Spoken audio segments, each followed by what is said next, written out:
Hello, my name's Steven Warwick. I'm from the Australian Institute of International Affairs' National Office. Joining me today is Mr. Tom Switzer from the US Studies Centre at Sydney University. Thanks for coming. Hi Steve, great to be here. Thanks, Tom. So we're just going to ask a few questions. So we'll kick off on the prospects of both US presidential candidates. Obviously, the Electoral College decides on who is the president based on the popular vote, but I'm just wondering how you rate the chances of each candidate. Well, there's no question the electoral arithmetic point to a Democratic victory. If you look at every presidential election since 1992, the Democrats have won 18 states, which account for 242 electoral college votes, which is 28 shy of the 270 that a candidate needs to win the White House. The Republicans, by contrast, have only won something like 13 states, and that amounts to a little more than 100 electoral college votes. So there are more pathways to the White House for a Democrat. Yeah. And the swing states, they're favouring Hillary Clinton? Well, at this stage, all the polls indicate that she's got a decent buffer, but, circumstances can change very quickly in 2 months. Yeah. So with that in mind, let's talk about Hillary Clinton first. Yep. So Hillary Clinton, she seems to be the front runner at the moment.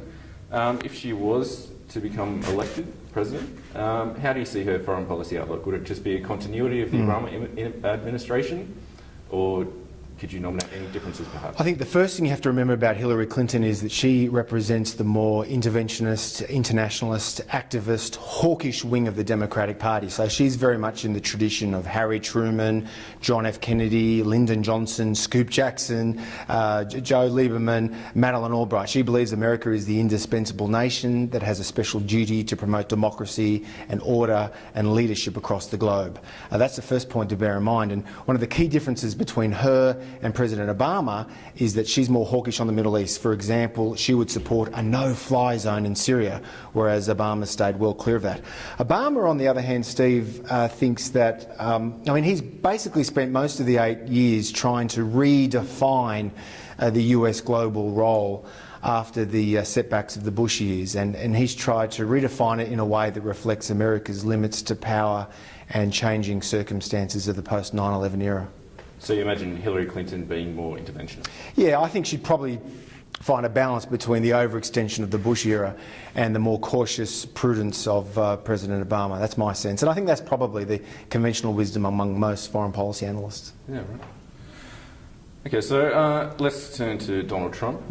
There's been a lot in the press lately about mutual praise between Trump and Vladimir Putin, the Russian president. I'm just wondering what you make of that dynamic. And how that might affect US-Russia. Well, the first point to say, Steve, is that Trump is incapable of understatement. I mean, one can acknowledge that Vladimir Putin is a thug and still recognise that his foreign policy, all things considered, has been defensive, and especially with respect to Ukraine, reactive to what Trump and many other foreign policy experts, including myself, think has been misguided Western policy of the post-Cold War era. I'm thinking specifically of NATO expansion, which, among other things, is in part of an area that the Russians have long seen as their sphere of influence well before Lenin and Stalin came on the scene. And NATO expansions basically just pushed the Russians closer to China, so much so that both Beijing and Moscow are doing joint naval exercises in the South China Sea, and that is self-evidently not in the US national interest. So I think that Trump, in a way, he's a bit crude and rude, and as I said, he's incapable of understatement. I think he recognises that it makes sense for Washington to end this new Cold War with Russia. Nothing's to be gained otherwise. So, as you've touched on Trump's manner, his temperament, how do you think, if he was to be elected, how do you think that would affect the US's ability to pursue their foreign policy interests? Well, I mean, it's well known that he's an erratic character. He shoots from the hip, and there's no question he is strikingly ignorant of the rest of the world and their deadly combination. But on the other hand, I think Trump is trying to tap into a widespread sense of anxiety that's felt across many parts of Middle America. You look at all the available public opinion polling. Americans are tired of the world. They're suffering from foreign policy fatigue. And my sense is that he would try to draw a contrast from the post-Cold War consensus in Washington among liberals, conservatives, neoconservatives, Republicans and Democrats that believe that America should be a global leader. Now, he doesn't want to go to the other extreme and withdraw from the world. I think what's appropriate is to have a more discriminating and prudent foreign policy where America intervenes when it's truly in its national interests and focuses primarily on preserving its own power base in the Western Hemisphere and ensuring that no hegemon dominates the Asia-Pacific. Yeah, and on that as well, Trump has indicated that he would potentially increase US patrols in the South China Sea. This might lead to more antagonism between China and the US. Yeah, Trump's position on how to handle China strategically, it's not really clear. The campaign, bizarrely, has not put out a comprehensive statement on what a Trump administration would do on the South China Sea, for example. So I think he's a bit all over the place. Where he has been quite consistent, of course, is on economics, and he supports a 45% tariff increase on Chinese goods, which, among other things, would increase the prices of consumer goods for those very folks, the battlers, who he's ostensibly trying to help. But it would also, mark a trade war, and anyone who's studied economic history knows that trade wars all too often precipitate economic downturns. Yes. So in the case of that, I mean, China-US relations could potentially deteriorate if he initiates a trade war. And then where would that leave Australia? I mean, our potential choice, the China choice, as discussed by Hugh White. Yes.